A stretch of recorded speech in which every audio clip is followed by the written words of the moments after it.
podemos dar la respuesta y aclarar esas dudas. ¿Listo?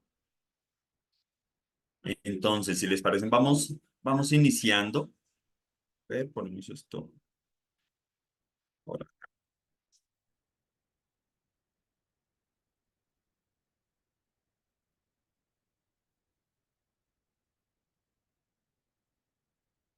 Bueno, entonces, bienvenidos a este taller pues, exclusivo para familiares y cuidadores de personas con Alzheimer.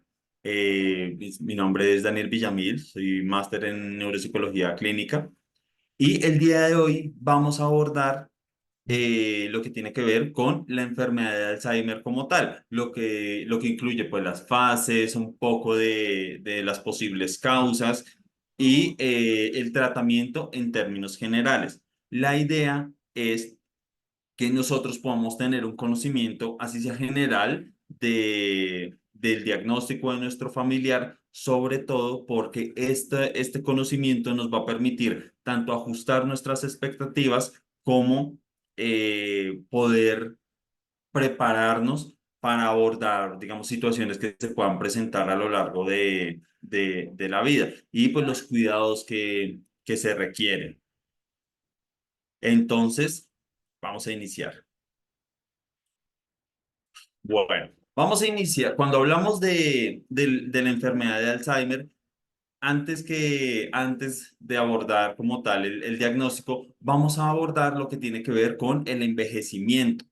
Envejecer es parte de la vida cotidiana, es parte del ciclo vital y algo que es esperado es que haya un grado de deterioro dentro de lo, digamos que se mantenga dentro de lo normal.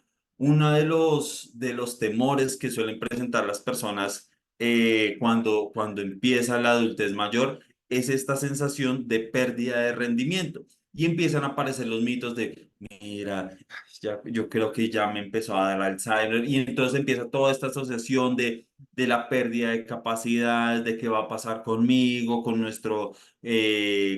mi familia y demás, y empiezan a haber unas preocupaciones por un deterioro que se puede encontrar dentro de lo normal. Entonces, ¿qué implica como tal el envejecimiento en cuanto a los procesos de memoria como tal? Una mayor necesidad para repetir cierta información para lograr aprenderlo.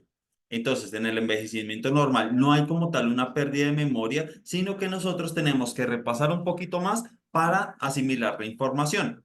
A diferencia de lo que ya vamos a ver más adelante con la enfermedad de Alzheimer, donde sí empiezan a haber esas dificultades. Otro proceso que se ve afectado es la velocidad de procesamiento y en ocasiones nosotros podemos empezar a sentir que, que tardamos un poco más al momento de pensar ciertas opciones. En las conversaciones sentimos que no fluimos tanto como lo hacíamos antes, pero que sin embargo podemos mantener una conversación y pues no hay mayores dificultades. Esto también hace parte del proceso esperado de, del envejecimiento y no quiere decir necesariamente que haya alguna dificultad. Ahora, esto se debe a que pues, el cerebro, pues como todo el resto del cuerpo, empieza a presentar algunos cambios fisiológicos. En este sentido, pues de hecho el peso del cerebro empieza a ser un poco menor, la cantidad de neuronas pues disminuye un poco sin que esto genere un impacto significativo en la vida diaria. También otro de los temores que empieza a aparecer frente a los temas de memoria son estos olvidos ocasionales yo el otro día tenía una cita y se me olvidó. Y cuando empezamos a indagar más en detalle, estos olvidos son muy, muy ocasionales. Si ponemos, bueno, al mes más o menos cuánto se le presentan estos olvidos. No, por ahí una vez al mes. O es que ese día de la cita como que no lo anoté y se me pasó, pero no es algo cotidiano. Entonces ahí no necesariamente hablamos de un problema de memoria que sea significativo, como si puede pasar en otras ocasiones donde estos olvidos se presentan ya de forma más recurrente. También el estilo de vida pues suele cambiar hay ocasiones, sobre todo con personas que se han dedicado toda su vida hacia un oficio específico, llega el momento de la pensión, pues cesan las actividades laborales y el estilo de vida cambia. Y de repente empiezan las preguntas de, yo antes me sabía tal información, por ejemplo, los abogados dicen, no, yo antes conocía pues muy bien las leyes, me mantenía actualizado y demás, y ahora como que se me olvidan ciertos detalles y así. Esto también se puede relacionar con pues digamos, el hecho de que no se esté trabajando activamente hace que ese entrenamiento, que se pierda como un poco esa fluidez por la falta de entrenamiento. Posiblemente, si nosotros repasamos, en el caso de los abogados, repasan nuevamente el código y demás, pueden refrescar su memoria y pues, lograr tener este aprendizaje. Entonces, esto es importante tenerlo presente, sobre todo para evitar pues, algunos signos de ansiedad que puedan estar relacionados con el miedo a perder facultades cognitivas. Ahora, ¿en qué momentos sí necesitamos ir a la consulta? Primero, cuando ya empiezan a ver las dificultades en memoria, pero que empiezan a ser ya un poco más recurrentes. Aquí, cuando empezamos a hablar del motivo de consulta, cuando estamos frente al médico y le mencionamos cuál es el motivo por el que vamos, por lo general, siempre hablamos de los problemas de memoria. Y ahí el médico nos empieza a preguntar, bueno, cuando son problemas de memoria, ¿a qué hacemos referencia? ¿Qué tipo de memoria es? ¿Es la información que es de hace mucho tiempo? ¿Son problemas de memoria para, digamos, cosas que nos dijeron hace poco? ¿Qué tipo de cosas solemos olvidar? Y ahí empezamos a hacer la indagación. Pero también nos van a hacer preguntas relacionadas con otros posibles síntomas. Por ejemplo, la desorientación y su merced cuando va en la calle siente que se pierde o algo por el estilo en lugares conocidos. Porque una cosa es, por ejemplo, si yo viajo a otra ciudad, es entendible que me desoriente porque es un lugar que yo no conozco previamente. Pero si pasa que me estoy desorientando y estoy dentro del barrio donde he estado viviendo durante un tiempo determinado, es posible que puedan haber algunas dificultades ahí. Si al momento de desarrollar mis actividades presento algún tipo de fallos atencionales. Por ejemplo, estoy cocinando y de repente se me olvidó echarle sal al arroz o se me olvidó apagar la olla. Y sobre todo la pregunta de si esto es algo que se viene presentando recientemente o si es algo que siempre se ha mantenido. Si es algo que siempre se ha mantenido, posiblemente no sea algo significativo en términos de que haya alguna dificultad, porque esto quiere decir que pues hace parte de ciertas características que nosotros tenemos. No todos tenemos los niveles atencionales óptimos, ni tenemos la capacidad de memorizar mucha información, pero nos mantenemos dentro de unos rangos que podríamos decir en términos generales como dentro de la normalidad. Y sumado a estas dificultades, nos van a preguntar si estas dificultades interfieren con nuestras actividades de la vida diaria, desde las actividades más complejas, como por ejemplo los roles que cumplimos a nivel social, como por ejemplo actividades lúdicas, el cumplimiento de citas. Por ejemplo, las personas que hacen parte de iglesias y desarrollan pues actividades de este tipo, los que están trabajando o están estudiando, si hay una interferencia en el cumplimiento de esas responsabilidades. Y ya no va a haber una exploración cada vez hacia actividades más básicas. Al momento de bañarse, siente que tiene algunas dificultades en el vestido, en la alimentación, en la preparación de alimentos, en el uso de transporte, etcétera. Nos van a preguntar también cuándo iniciaron las dificultades y si esas dificultades se han ido aumentando o se han ido perdiendo. Entonces aquí no, en las historias clínicas vamos a encontrar algo que es inicio insidioso o inicio agudo en algunos otros casos y el curso que puede ser curso progresivo, curso estable y demás. Cuando nos hablan de el inicio es en qué momento iniciaron las dificultades. Hay ocasiones en las que se presenta, por ejemplo, un accidente cerebrovascular y la persona a partir de ese momento presenta las dificultades en general. A eso lo vamos a llamar un inicio agudo. Pero si estamos en un lugar, si durante nuestra vida empezamos a decir, no, mire que sea yo o mi familiar empezó a tener pues algunas dificultades, yo sí notaba que se le olvidaban ciertas cosas, pero como que no sabría decirle alguna fecha exacta, a eso vamos a hacer referencia como un inicio insidioso, es decir, un inicio que no está claro que no hay como una fecha establecida en el tiempo. Y en el curso es las dificultades que vamos teniendo, si aumentan o no. Entonces puede que haya ocasiones en las que, no, mira, esas dificultades pues siempre se han mantenido, pero no han aumentado. Y en otros casos puede ser lo contrario. Sí, tiene algunas dificultades, pero estas dificultades antes los podía llevar, pero ahora ya le cuestan un poco más, ya ahora tiene dificultad en esto otro. Entonces, cuando está en ese curso, en el curso progresivo quiere decir que con el paso del tiempo van a haber mayores dificultades o se han observado mayores dificultades. Hay un punto en el que los familiares empiezan a notar esas dificultades. Ya vamos a ver ahorita en las etapas, porque antes de que los familiares lo notan, el mismo usuario o la misma persona empieza a notar ese tipo de dificultades. Y en ese sentido, pues es necesario actuar. Ahora, eh, vamos a resolver algunas dudas frente al tema propiamente de la enfermedad de Alzheimer. También un poco desmintiendo algunos mitos. Y en ese sentido vamos a empezar a explicar cómo las causas. En el caso de la enfermedad de Alzheimer, hay una proteína que se llama beta amiloide. Es una proteína que el cerebro origina y que lo esperado es eh, que la pueda liberar y que la pueda procesar.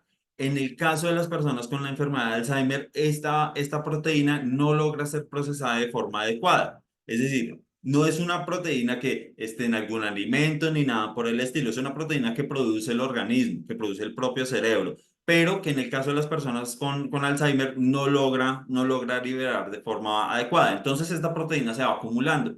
Se va acumulando desde muchos años atrás. Entonces, hay algunos estudios sugieren que esto puede darse desde aproximadamente los 30 años o algo por el estilo, digamos que va décadas acumulándose. Lo que empieza a hacer el cerebro, el tejido neuronal, para compensar esta acumulación, es empezar a como hincharse de cierta manera y mantiene sus funciones sin dificultades. Pero hay un punto en el que la acumulación de la proteína es tan significativa que no es posible que el cerebro pues logre trabajar de forma efectiva y empieza a aparecer la muerte neuronal. Entonces, cuando empieza a aparecer la muerte de ciertas neuronas, es que empezamos a notar las dificultades a nivel cognitivo. De las primeras zonas que se empieza a afectar es el hipocampo. Y el hipocampo imaginémoslo como la recepcionista del cerebro. Ahí es donde llega la información reciente y de ahí va a pasar a la corteza para que sea almacenada de forma permanente. En el caso de las personas con Alzheimer, como el hipocampo es el que se ve afectado, pues la información reciente es la que se empieza a perder primero. Y por eso, cuando hablamos de Alzheimer, el primer síntoma que se nos viene a la mente son esas dificultades en la memoria para hechos recientes. Las personas que tienen dificultades en el procesamiento de insulina, algún diagnóstico de diabetes, empiezan a presentar mayores dificultades frente al tema del Alzheimer, un mayor progreso en la enfermedad y demás.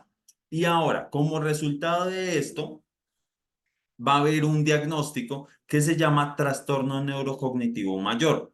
Hay que tener presentes dos diagnósticos. Uno, que es el diagnóstico etiológico, que es qué es lo que está causando las dificultades. En este caso es la enfermedad de Alzheimer.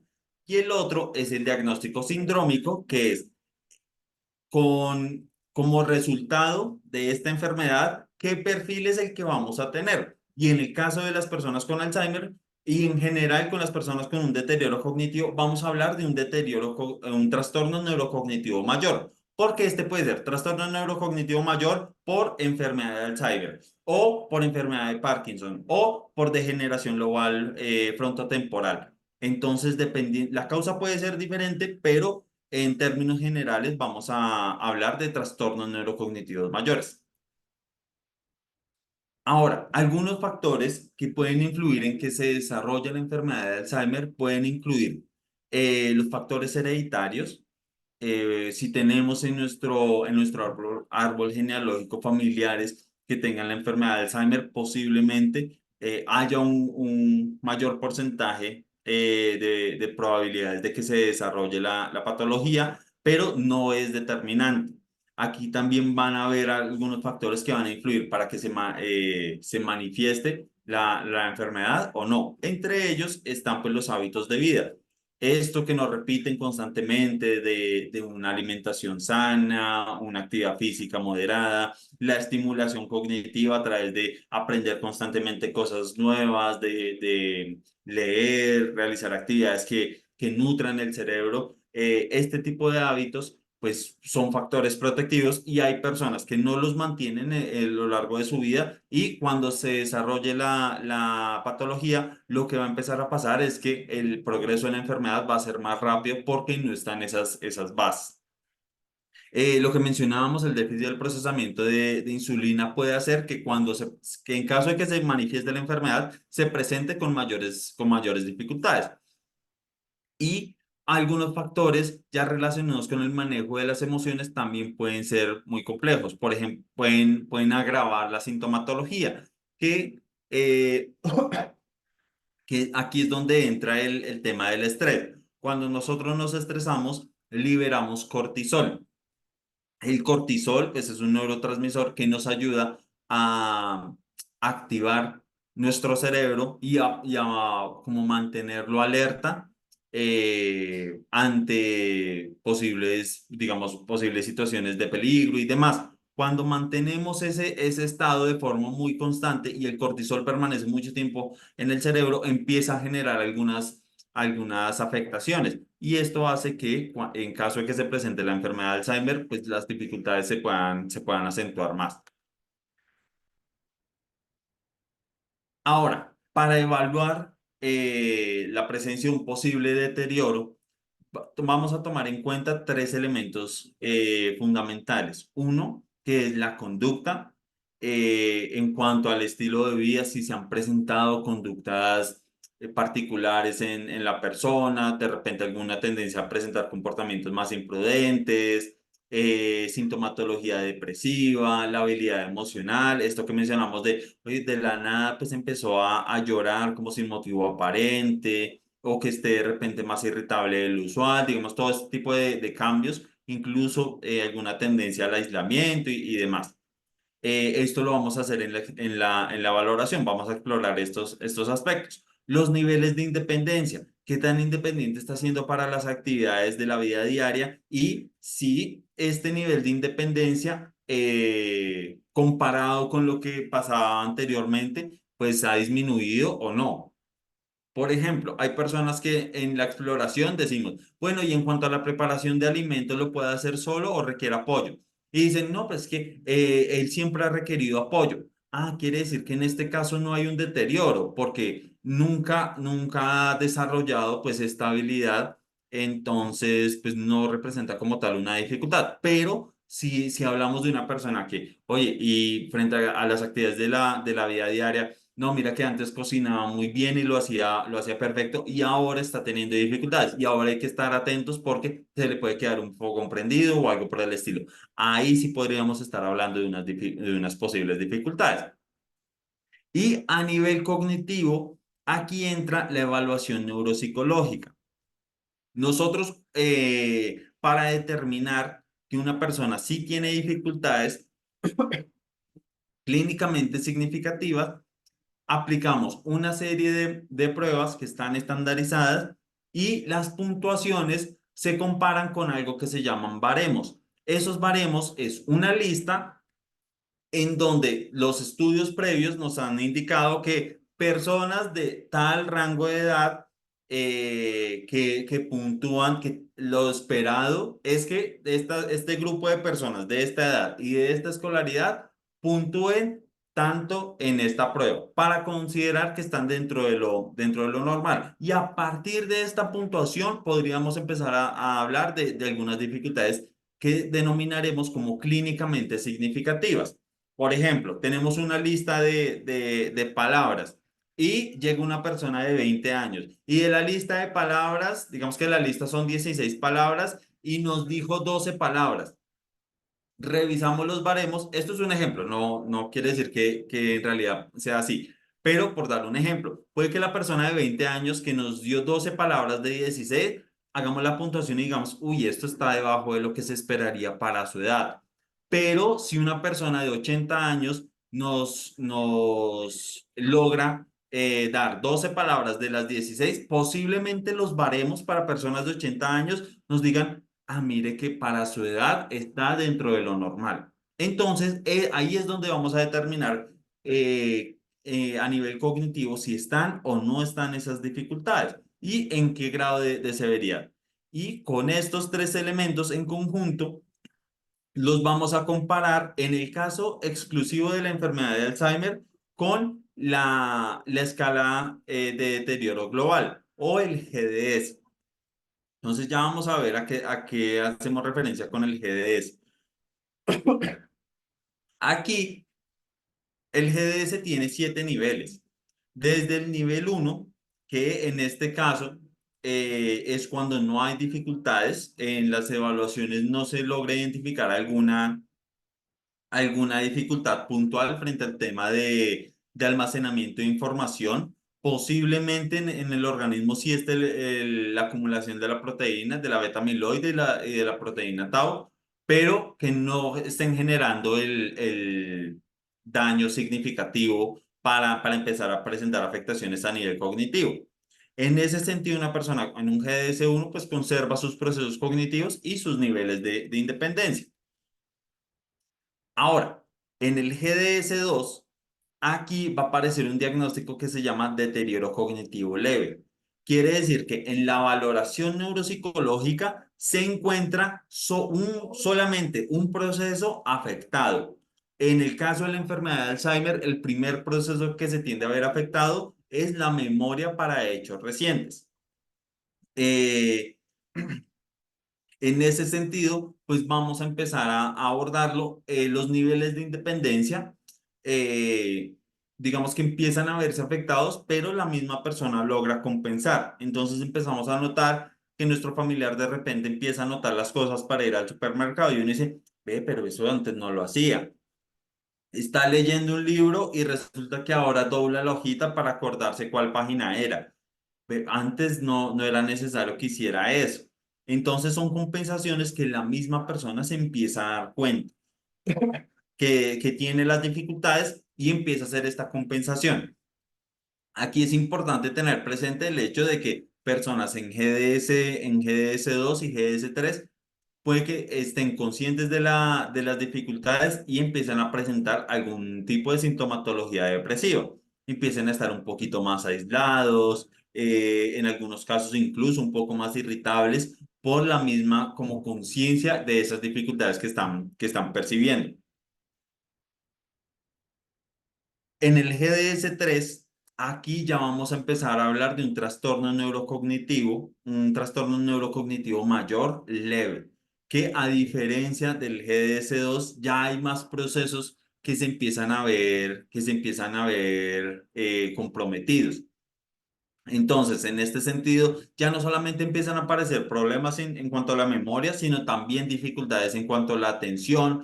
En el lenguaje empieza a aparecer algo que se llama anomia y es esta dificultad de recordar el nombre de las cosas. Y es cuando empezamos a notar que nuestro familiar dice, alcánceme el cosito, ¿cómo se llama? El concionfirulo este.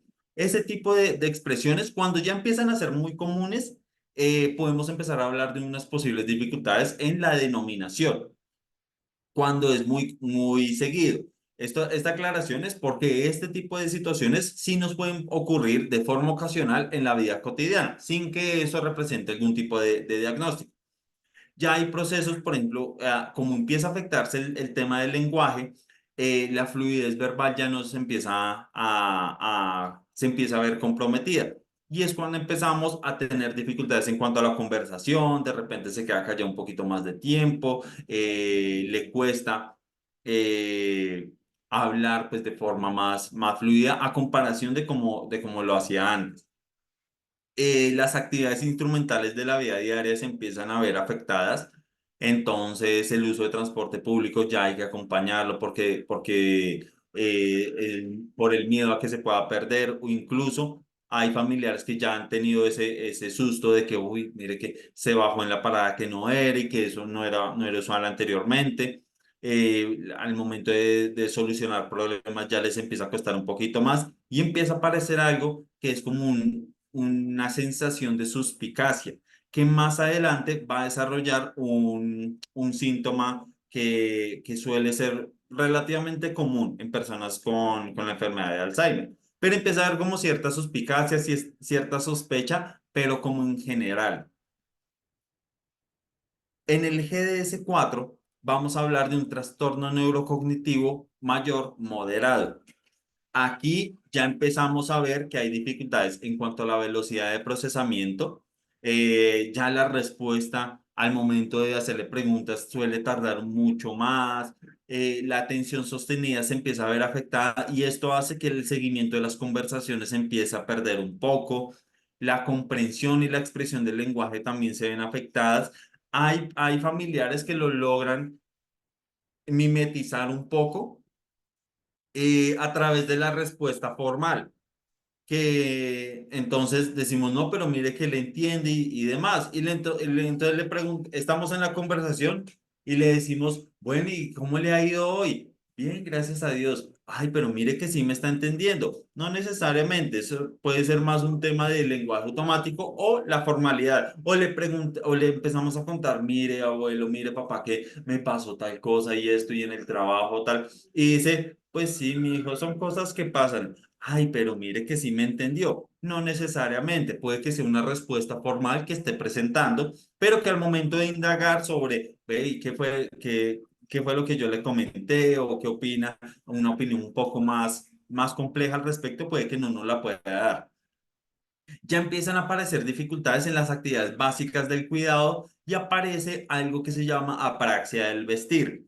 Entonces, no sé si les ha ocurrido que sea por el afán o por alguna otra situación, nos estamos abotonando la camisa y resulta que nos damos cuenta que los botones los acomodamos donde no eran. Entonces toca desabotonarse y volver a hacerlo. En nuestro familiar, este tipo de errores empieza a hacerse un poquito más común y no solo en ese sentido. Hay ocasiones, y esto puede que en su momento pueda ser una situación pues particular, eventos en donde nuestro familiar se está poniendo la camisa en los pies o se esté poniendo las mangas del pantalón, no sé cómo es el nombre, pero que se le está poniendo como si fueran mangas de un saco. Ese tipo de errores van a empezar a conllevar a que nosotros empecemos a supervisar y en algunos casos a empezar a apoyar el proceso de vestido. El control inhibitorio también se empieza a perder y podemos encontrar que nuestros familiares empiezan a actuar de forma un poquito más infantilizada, empiezan a decir comentarios un poco más imprudentes. Y esto es importante tenerlo presente porque cuando los dicen, podemos decir, uy, mire que lo está haciendo para hacerme sentir mal o algo por el estilo. Y en este caso no aplica porque si yo digo un comentario y digo, uy, lo quiero hacer sentir mal, entonces le voy a decir que la sopa está fría y que quedó muy salada. Si lo hago con esa intención, quiere decir que mi mente está haciendo un proceso de planeación para que el mensaje que yo transmita tenga un objetivo y es voy a hacer sentir mal a esta persona. Pero en el caso de nuestros familiares, no, es un comentario que se le escapa y que no, digamos que no está en la planeación el decir yo quiero que se sienta de esta manera o de otra. Eso es importante tenerlo presente. Pueden aparecer síntomas de apatía, como esa falta de motivación en hacer las actividades, algunos signos de inquietud, y es cuando vemos a nuestros familiares deambular de un lado a otro, conductas de acumulación. Y en estas conductas, aquí empieza la suspicacia que mencionamos anteriormente, empieza a tener un camino y es una idea que empieza a plasmarse de pareciera que se me están perdiendo las cosas. Entonces empieza a aparecer esa acumulación, de repente encontramos que debajo del colchón empieza a guardar más cositas y como situaciones de este estilo. Aparecen también síndromes particulares como el síndrome del atardecer, que son unos signos de ansiedad que empieza a presentar nuestro familiar cuando se acerca la noche y no está en su casa. Entonces ahí es cuando empieza como estos miedos de, uy, pero, no", y como esta sensación de inseguridad y empieza a haber afectación a las funciones básicas del cuidado, que era como lo que ya habíamos mencionado en cuanto al tema del vestido, de repente al momento del bañarse y de cepillarse los dientes puede que haya mayores dificultades, que se cepillen no más adelante o ese tipo de procesos. En el GDS5, también diagnosticado como trastorno neurocognitivo mayor grave, o en algunos casos, cuando hablan de trastorno neurocognitivo mayor, es el que anteriormente se hablaba de demencia. Entonces, actualmente no se utiliza el término demencia, pero pues en algunos casos se puede mantener. Entonces, cuando escuchen demencia, es el que actualmente es el trastorno neurocognitivo mayor. Y aquí lo que empieza a afectarse ya son los procesos en cuanto a la memoria procedimental. La memoria procedimental es la memoria para actos que no son verbales. Por ejemplo, el momento de montar bicicleta, el que yo sepa cómo hacerlo, esa información se almacena en la memoria procedimental. La intención comunicativa también se ve afectada y es cuando encontramos a nuestros familiares y encontramos que las conversaciones ya pasan a ser muy de preguntas y respuestas. Yo hago todas las preguntas y mi familiar me responde de forma un poco monosilábica y porque no, ya se empieza a perder esa motivación para hablar. Aparte de que ya el proceso del lenguaje se empieza a ver afectado. Entonces, hablar ya empieza a ser una actividad que requiere mucho más esfuerzo. Esta suspicacia que empieza a pasar hacia hacia las conductas de acumulación pueden volverse conductas alucinatorias o delirios y algunas conductas erráticas. Entonces empiezan a aparecer las famosas acusaciones de robo. Yo sé que usted es el que se me está llevando las cosas. Uy, yo sé que usted tal cosa. Entonces, lo que antes era una sospecha, una suspicacia y demás, de repente se empieza a volver una certeza y te lo mencionan casi como si hubieran pruebas de ello, cuando en realidad pues son cosas y en algunos casos puede que sean cosas que no existan. Nuestro familiar pues mantiene los recuerdos, pero se empiezan a perder desde la información más reciente hasta lo más antiguo. Entonces puede que nos empecemos a dar cuenta que nuestro familiar ya no recuerda tanto a los nietos, pero a los hijos todavía se lo recuerda. Si tiene varios hijos, puede que haya un punto en el que los hijos más jóvenes los empiece a olvidar, pero a los mayores no o que empiece a recordar, no sé, el hijo que se quedó viviendo con él más tiempo, con el que puede percibir un grado un poco más de cercanía, por diferentes factores puede que se recuerde un poquito más, pero el proceso eventualmente se puede empezar a perder, al punto en el que hay familiares que pueden decir en el motivo de consulta detalles como... Pues ellos dicen que son mi familia, pero pues yo no los había visto. Y resulta que está hablando de los cuidadores que están con él todo el tiempo. Y aunque hay dependencia frente a las actividades básicas del cuidado, hay actividades que sí puede realizar solo, como ir al baño y alimentarse. En el GS6, el trastorno neurocognitivo mayor grave, ya hay una desorientación constante, unas conductas de deambulación, dificultad para reconocer incluso a los cuidadores. En algunos casos pueden aparecer conductas agresivas y algunas respuestas apáticas, como esta noción de que ya no hay motivación ni siquiera por cosas o alimentos, por ejemplo, que le gustaran anteriormente. Y las actividades básicas del cuidado pues, van a requerir una dependencia total. E incluso al momento de ir al baño va a requerir un grado de apoyo.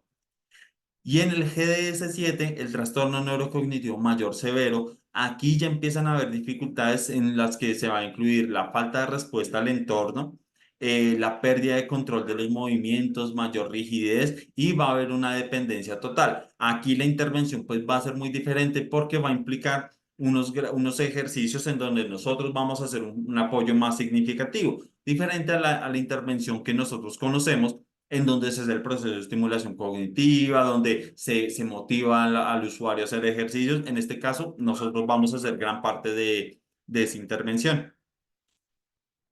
Ahora, esto es, digamos que en términos generales, frente al tema de la enfermedad de Alzheimer, frente al tema de tratamiento.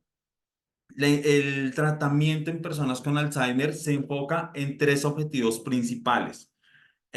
Uno, digamos que se aborda desde tres alas principales. Uno, que es la estimulación cognitiva, que son los ejercicios que realizan nuestros familiares, por ejemplo, en Neuroactivo, a través de las terapias y demás, el entrenamiento en cuanto a habilidades para el cuidado y el proceso de psicoeducación para familiares, que es lo que se hace a través de talleres como los que estamos realizando, y el apoyo farmacológico, que se realiza a través del proceso de neurología o de psiquiatría. Eso por un lado, y el objetivo siempre va a ser que que nuestro familiar, esta es una enfermedad que es neurodegenerativa, entonces lo que vamos a buscar es que el proceso de deterioro se haga lo más lento posible. Hay que tener presente que la intervención no busca rehabilitar o recuperar procesos cognitivos, porque el tejido neuronal cuando se pierde no es posible restablecerlo. Entonces, lo que buscamos es que los procesos que tenga que se puedan conservar la mayor cantidad de tiempo posible. También esta aclaración es importante tenerla presente porque, digamos que aprovechando la